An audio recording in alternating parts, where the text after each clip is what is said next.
Hey folks, welcome back to another review with yours truly, Sam Healey. Today we're taking a look at this little thing right here, Homeland, the game from Gale Force 9. And actually, after playing the game, I'm actually kind of intrigued and I want to go watch the movie, the show, the TV show. So that's kind of backwards, I understand that, but I really enjoy the game.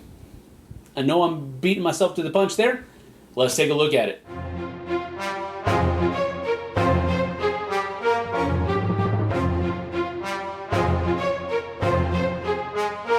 Okay, so in a game of Homeland, basically what you're going to do, each player is going to be giving a certain agenda role. You're either going to be a political opportunist, a loyal agent, or a terrorist mole. And the whole idea is it is a hidden role game where the political opportunists and the loyal agents are trying to work against the terrorist mole. The terrorist mole is trying to raise the terror level of the track all the way to here. If that happens, the game is automatically over and the terrorist has won, despite how many victory points everybody else may have gotten. Over here, the political opportunists and the loyal agents are trying to get this track all the way up to there, and if that happens, depends upon who has the most victory points, who actually wins. So basically what you're going to be doing in the game is you're going to be using your assets and your intel cards and your agents and your soldiers to take care of different terrorist plots that are enacted by several different organizations, and they're going to start on the board, and once they get to the imminent spot, they're going to have to be dealt with, taken care of, and we'll go through how that happens. But they start down here and move up as the game progresses. Each round of Homeland consists of two turns. There's a terrorist turn and then there's an agent's turn. The terrorist turn is denoted by these actions right here, where you would move the terrorist marker, which denotes which player is going to go first during the agent's turn. Then you would analyze imminent threats, which would be any threat that has reached this level during the first part of the round is going to have to be dealt with. Then you would also advance threats after you analyze the ones that are in the imminent spots, and then you would reveal new threats. Okay? And then after that is done, you would go over to the player turn, and in your player turn you have to claim a case lead, and you have to play two intel cards to two different cases. One of them can be yours, another one has to be on somebody else's case. Then optional actions that you can have on your turn are turning an intel card in for tokens, recruiting an asset or taking a soldier agent, deploying soldiers, inserting agents, and then activating or utilizing assets. On the first round, there's not going to be any analyzing threats or moving the terrorist marker or anything like that, because that will have been taken care of already. There won't be any threats to analyze because the board starts the game empty of any threats. So the first thing that you would do is you would skip right to part 4, which is that adding or revealing new threats to the board. Each threat is comprised of 3 different cards. You would take an organization card, a plot card, and an intel card from the top of the deck. All right? The organization card is turned over and placed like this, which tells you what threat level it starts on. So this one would start on the guarded level here, furthest over to the left.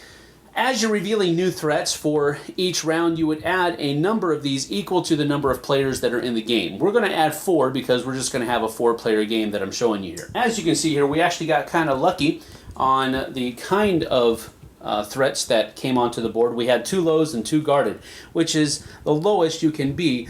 This is where they're going to actually have an effect. Now, at the beginning of the game, this is what each player starts with. He starts with 1 political clout, 1 agency reputation, 1 agent, and 1 soldier.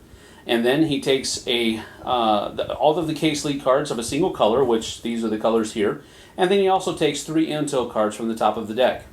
Then we would actually create an initiative deck where each player would give 1 of their case lead cards in. They would be shuffled and then placed face down. And then the top card is revealed, and whichever player gets the top card, that terrorist token gets given to them so that they are denoted as being the first player. And then each player is going to be given a hidden agenda card, and based upon the number of players, with 4 players, we're going to have 3 loyal agents, 1 political opportunist, and 1 terrorist mole. So as the first player of the first turn begins, here, green is the one that was drawn to begin. So we would take a look at our intel cards. Now, intel cards are either going to be red or blue. They're going to have a number of difficulty from 1 to 5, with the caveat being that there is a red 9. Then there are also going to be these orange intel cards that are going to have an effect while the threat is being analyzed during the terrorist phase. So red cards are for the terrorists, and then blue intel cards are going to be for agents. The first thing you do is you claim one of the threats. And so we're going to go ahead and go with the easiest one that's showing, at least, and that is highest up. Now the next thing you have to do is play intel cards to 2 cases. But you can only play intel cards to cases that have leads on them. So in the first turn, you can only play cards to your case. This only happens on the first turn with the first player of that first turn, so it's not that big of a deal. So the first person that goes can only play 1 intel card. The first thing that you can do here is turn an intel card for tokens. And so we're going to take this guy because we really don't want to play that on anybody, and turn it in for 2 agency reputation tokens, like so. Then we are going to recruit an asset. Now, you don't ever have to recruit an asset, but assets can be very helpful for you. When you do that, you would turn in 3 tokens, and again, they can be of any kind, they just have to be 3 tokens, and you would take the top 2 cards from the asset deck, and you have to choose one and then put the other one back. Assets are going to be worth a number of victory points at the end of the game that they show. They're also going to give you a special ability that only you can use during the game. And then some of them will also have the drone strike ability. If you take an asset, you cannot also take either a soldier or an agent. You have to do one of the 3, not any combination of that.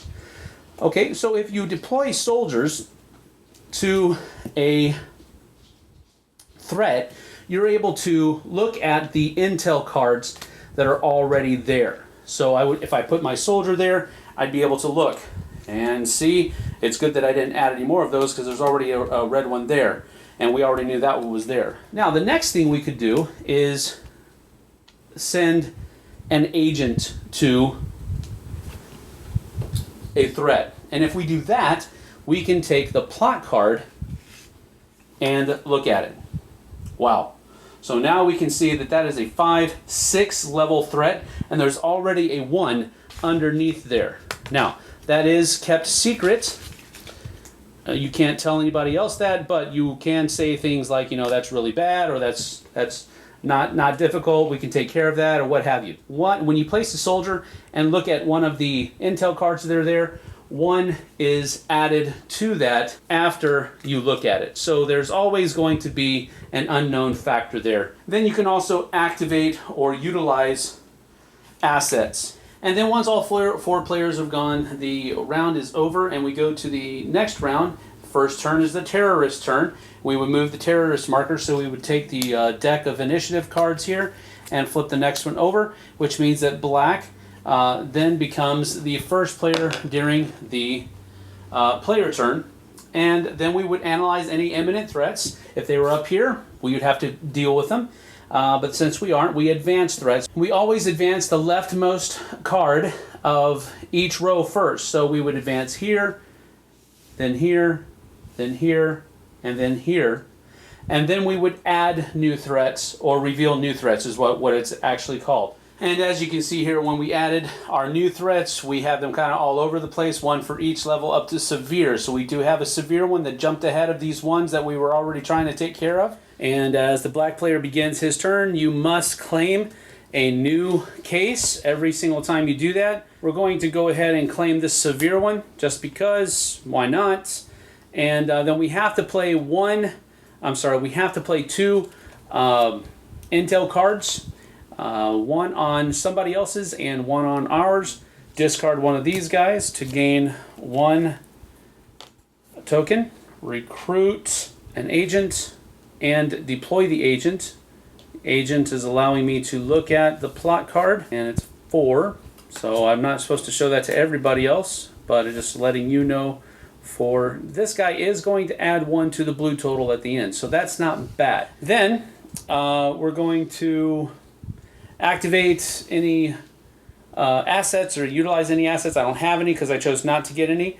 But since I recruited an agent and placed him, I cannot recruit another asset. So at the end of my turn, I'm just going to draw up to my hand limit of 3. Now during Purple's turn here, where he has an agent, or an asset rather, that can drone strike, and there is a card out here that has 2 soldiers on it. So it's a pretty nasty one. So we're going to go ahead from the table talk that's been going on. We've kind of deduced that this is a nasty one, so we're going to go ahead and drone strike this, which would remove those two guys and him, and just simply remove this one from the board. So now that's the end of the turn. We go on to the next round, where we go through the terrorist turn. We would first flip the card over. That means that purple is going to be the next first player during the player turn. Then we analyze imminent threats. Now we have an imminent threat that we do have to analyze. So we get another card out here where it is the threat analysis. Agents are placed there. The plot is revealed. So it's a 4. So again, we already knew that. This was a kind of simple threat where it's going to be 4 plus 1. So this is a 5-level threat. We take the case lead and just place it over here so that we know who's the case. Then we would shuffle the intel cards so that if somebody were able to actually keep track of who played what and when and where what card is, well, that's done away with now. So now we have our intel cards and we place them where they're supposed to go. So 2, so now it's a 4, 5, 6, 7, 8, 8 to 4, 8 to 8, and 10 to 8. The reason it is 10 is because it has 2, 4, 8, 9, 10. Agents count as plus 1 for the blue side. So this threat is positive.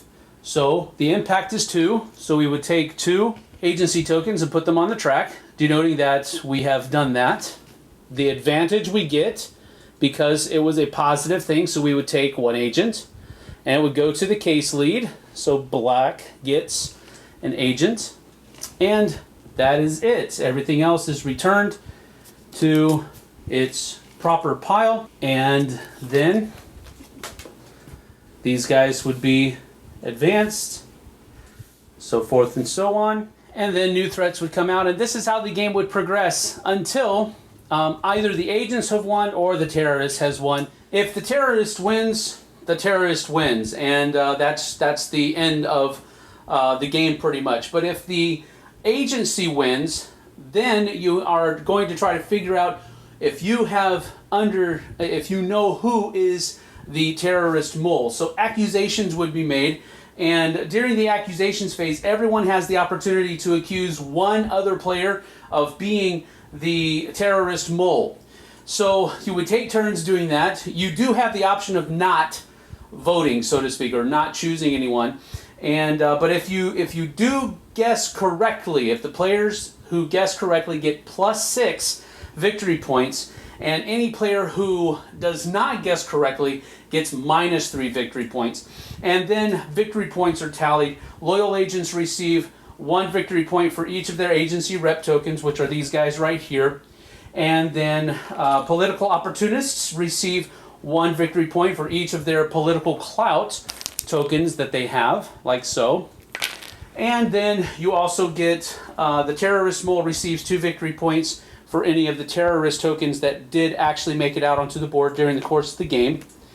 And then any assets that you have, their victory points are also added together with your point. And whoever has the most points wins the game.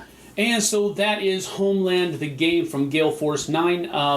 really interesting, neat little game that I sincerely enjoyed playing. If you like games like Battlestar Galactica, Shadows over Camelot, Dead of Winter, or any of those kinds of games that have hidden roles, just that tension that's there when you have to vote for things and contribute things to certain crises or case files or whatever it might be. If you like that kind of game, this is right down your alley. I really enjoy the back and forth that the conversations that are had around the table in that cooperative style game. Even though there is the possibility of a mole in the group, that mole still has to play as if they are cooperating with the rest of the group and still subtly provide their subterfuge in other ways. So the cooperative nature of this game is really kind of through the roof, even though there's a traitor sometimes. I was kind of iffy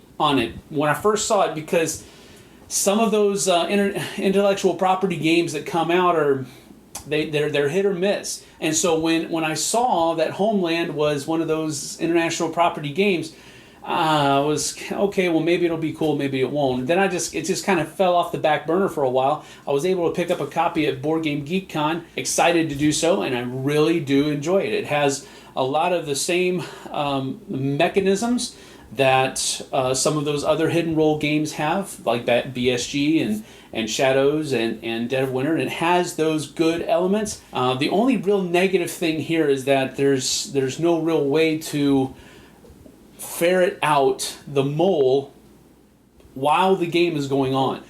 But there's nothing you can do about it until the end of the game.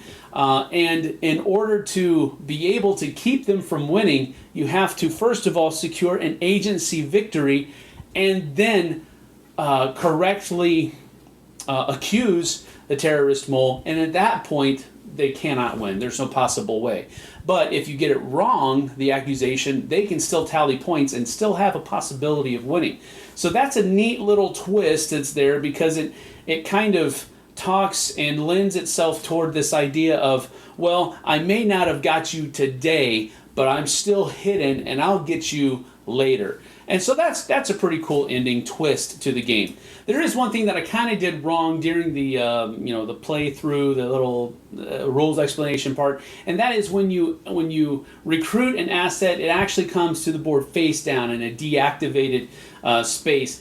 In an actual game, that's probably very important, because you don't want to give that terrorist mole too much information on what you do have available to you and what you don't have available to you. So all in all, with Homeland, I'm going to give this a strong 7 out of 10. It's not my favorite kind of hidden role game, but it has a lot of those same mechanisms that I really do enjoy. So 7 out of 10 from me. That's Homeland the game from Gale Force 9. We'll see you on the flip side, folks.